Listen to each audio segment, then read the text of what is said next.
मोहतरम असातिज़े कराम और मेरे अजीज़ साथियों, अस्सलाम वालेकुम। आज मुझे जिस हस्ती पे लफ्ज़ शाये करने का मौका मिला है उनका नाम है अल्लामा इकबाल। प्यारे दोस्तों, हर साल 9 नवंबर को पूरे पाकिस्तान में शायर मशरिक़ अल्लामा इकबाल का यौम पैदाइश यौम इकबाल के तौर पर मनाया जाता है। अल्लामा इकबाल ने नौजवानों को पढ़ने की ताकीद की। आपने फरमाया, लिखना नहीं आता तो मेरी जान पढ़ा कर, लिखना नहीं आता तो मेरी जान पढ़ा कर, हो जाएगी मुश्किल तेरी आसान पढ़ा कर।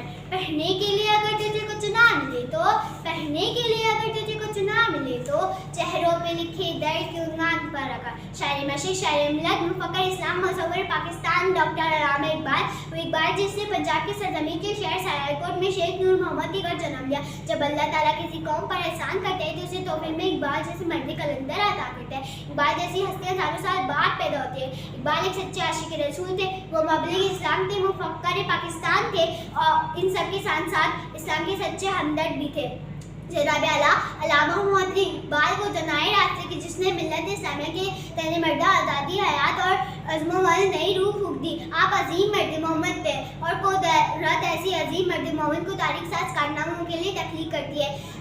बड़े ज़गीर में चारों तरफ गुलामी के अंदर छाए हुए थे। फरजंदाने इस्लाम गफलत की नींद सो रहे थे।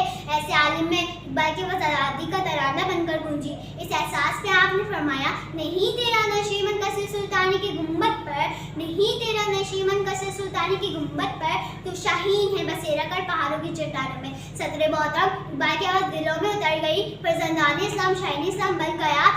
इकबाल मादी, हाल और मुस्तकबिल के शायर थे। मैं अपनी गुज़ारिशात का इख्तिताम इकबाल के इस पैगाम पर करना चाहती हूँ।